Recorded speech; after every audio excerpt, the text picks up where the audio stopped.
All right, so let's now get the latest from our reporter Aphumelele Mdlalane, who's been tracking the story for us from last night, and she joins us now live from Bloemfontein. Aphumelele, good afternoon to you. Thank you so much for coming through. Now, whereabout are you now? In fact, before we talk about the current situation, let's just go back a little to this morning as to how the situation was, and did the commuters come across any challenges?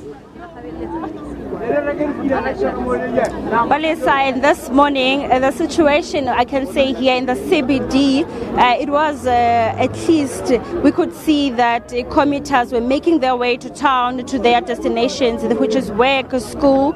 But when we went to the location, this is where now we could see that there's different routes, Balisa, here in Bloemfontein, and some taxi drivers were not taking commuters. Many were left stranded. They couldn't make their way to work. They also couldn't make their way to school. They had to return home.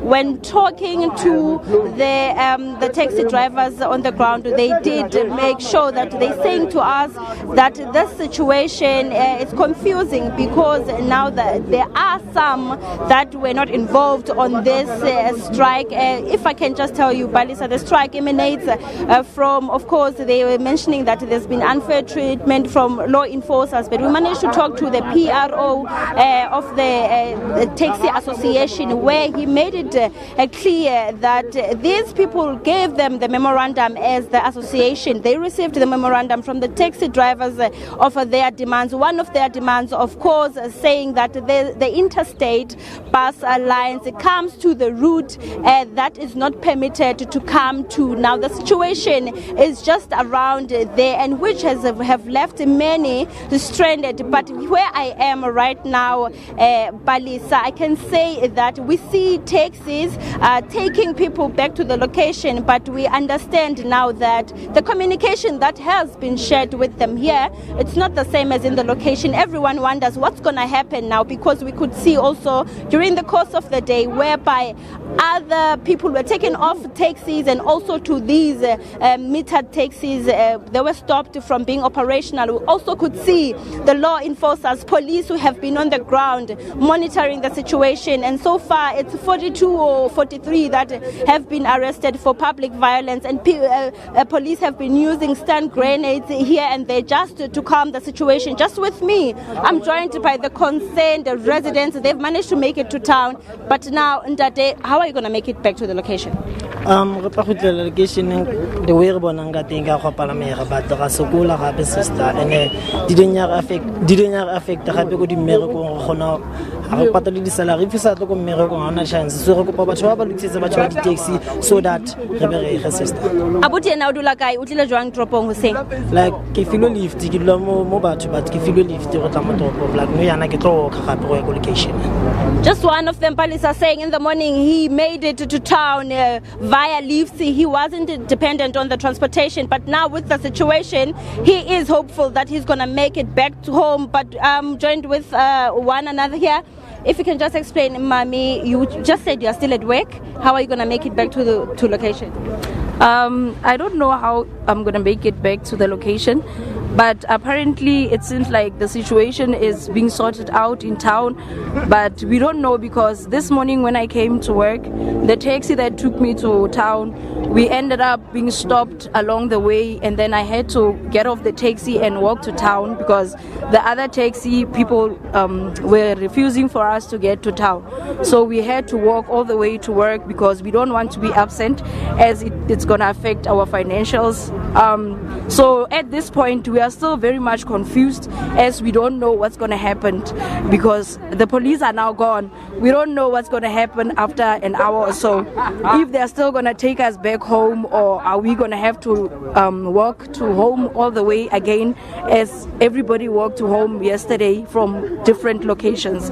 So I really hope there's been a confirmation, and they're going to take us home, because it's winter, it's getting dark early. People are being scared of going home, as we know that the crime rate is actually high, and there are opportunists who are taking opportunities of such incidents. So we're really scared, because for women it's even worse. We might be raped along the way. We don't know what's going to happen, but hopefully we really hope that this is it's confirmed that people are going to get home, just for our safety. Just a concerned resident, Palisa, saying that from now on it is to be seen as to how will they get home without, of course, having hiccups on the road.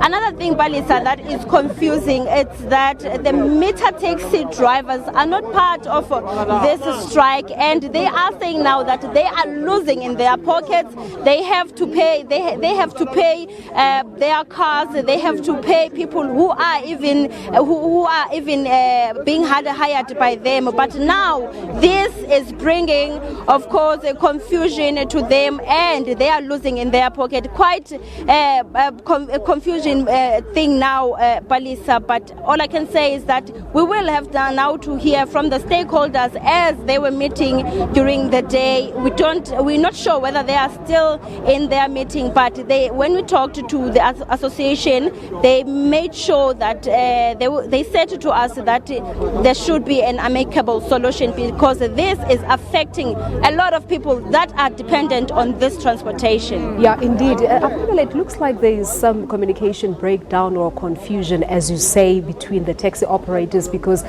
we had your conversation earlier with the Greater Mangau Association, and they were basically saying that as far as they're concerned, everything should have returned to normality. But as you say, it still is not the case now. It's after 4. People are going to have to go home now. It's knock off time.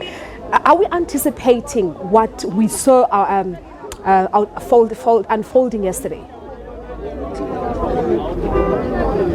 From the ground, Balisa, people are assuring, taxi drivers are assuring us that because of this confusion in the location, it's going to be a different story. People, of course, will be taken by taxis here to their destination in the location, but they're not going to be able to reach their destination due to the confusion that they believe is being caused by the association, that it doesn't address all of them.